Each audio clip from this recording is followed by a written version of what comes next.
Hi everyone, welcome back to my channel. This is Josie's Point of View, where we focus on human interest stories from the Carolinas and beyond. Today it's Friday and it's April the 23rd, 2021. Thank you so much for tuning in. As you already know, the month of April is Sexual Assault Awareness and Prevention Month, and I've decided to include information on sexual assault with every video I make. Here are a few statistics. Did you know that the majority of sexual assaults and rape that are taking place now happens in our children? Not in adults, but in our children. Statistics show that 1 in 4 girls and 1 in 6 boys will experience sexual assault before the age of 18, and almost 70% of all cases of sexual assault is occurring in children under the age of 17. Most of the time, 90% of the time, the children know their abusers. It might be a neighbor, a family member, a friend, people at church, people at school, and 97% of the time, the molester is a male. But don't forget that 3% that happens to be female, because that's where our story is taking us today. So our story takes us to Owen in North Carolina. Take a look at the headline. And it reads, School Administrator Arrested for Multiple Sex Acts with Students. I'll provide you with a summary here, and as always, I'll place links to a few of the full articles in the description box. Today we're talking about the Cape Fear Christian Academy. This is a private K-12 school located in Owen, North Carolina. The school was established in 1969, and today it's recognized as the oldest private school in Harlan County. Now, they describe their demographic as being almost evenly distributed as far as males and females, but when you look at the numbers, they do have a little bit more females than males, but the total population is about 310 students, and all of this information is available in the public domain. And we're also talking about this woman right here. She's 45-year-old Tammy Moran, and until very recently, she was the chief financial officer at the school Cape Fear Christian Academy. Well, on March the 19th, which was just about 4 weeks ago, she was arrested and charged with multiple counts of sexual activity with students.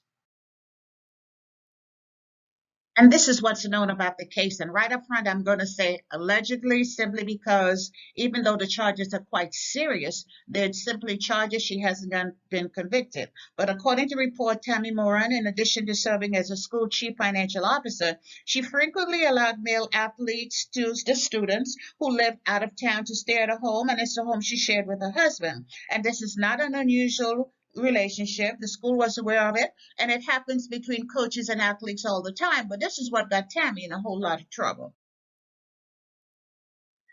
So according to reports, on March the 17th, the Harnett County Police was called to the school, that's Cape Fear Christian Academy, and they wanted to question Tammy Moran, a student at the school, after it became known that there were reports going around of some type of sexual relationship between Moran, who's 45, and the student. And apparently the digital evidence provided the authorities all of the proof they needed. And in other words, they found information on a cell phone. There goes that cell phone again. And as soon as this came to light, the school immediately placed on suspension. Then it was reported that a second student had come forward with allegations of having had sex with Moran.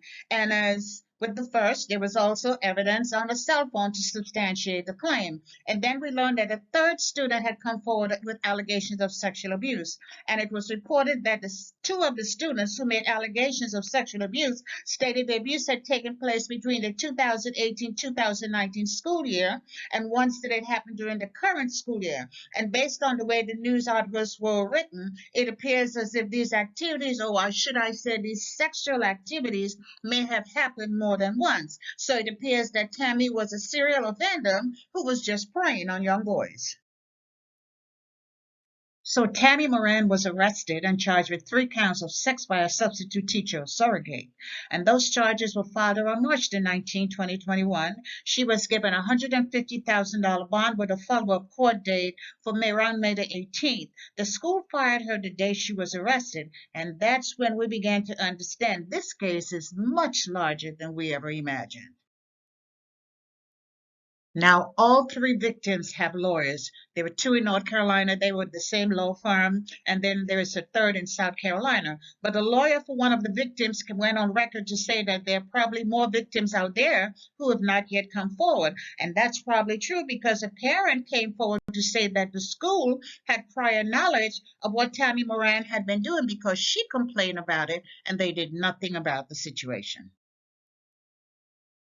Now, this mother apparently told the news media that her son had been staying with Moran and he was complaining for the entire time he was there. And that one day he called home and he told her he wanted to leave Moran's residence because she was trying to have sex with him. The woman said she and her husband, first she said she had allowed her son to live with Moran because it became an inconvenience for the coach to keep picking him up for practice. But when her son called and told her Moran was trying to have sex with him and he wanted to leave, she said she and her husband drove to Moran's residence and went to pick up their son. But Moran apparently didn't want him to leave, and her husband was grabbing onto the child's cell phone. So the woman said her husband, they took hold of the cell phone, but they were not allowed to have anything else from the residence. So they were not able to take any of his clothes.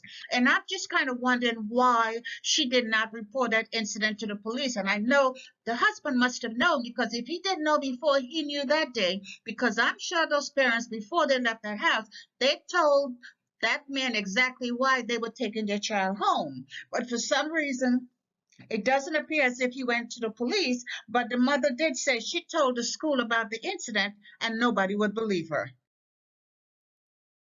And it does make you wonder just how many more complaints the school had received, and they ignored those as well. But last week we learned that there would be a change in leadership at the school because the lead administrator or the head of the school had resigned. That's what we saw in the news report. They probably told her she either had to resign or get fired because there was just no way possible for her to continue to lead that school with such a scandal. I'm sure she had to accept some ownership for it. Even though the sexual assaults may not have actually happened at the school, they happened under her watch. She had to go.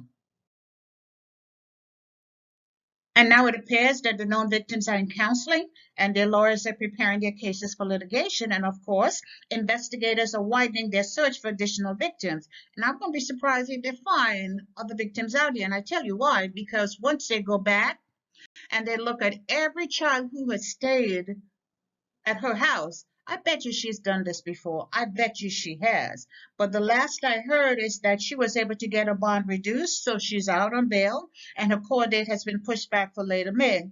But parents, there's a message here for you.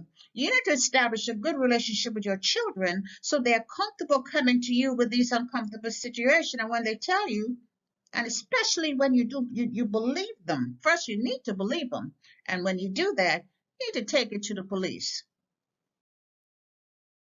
And that's all I have for you right now. Feel free to leave me a comment below and let me know what you think about this video. And by all means, feel free to like and to share it. And if you haven't done so already, I want to invite you to subscribe to my channel by clicking on that red subscribe button on the bottom right-hand corner of your screen. And if you click on this notification bell right here, you'll be the first to know whenever a new video is uploaded. I thank you for watching, and I'll talk to you soon. Bye.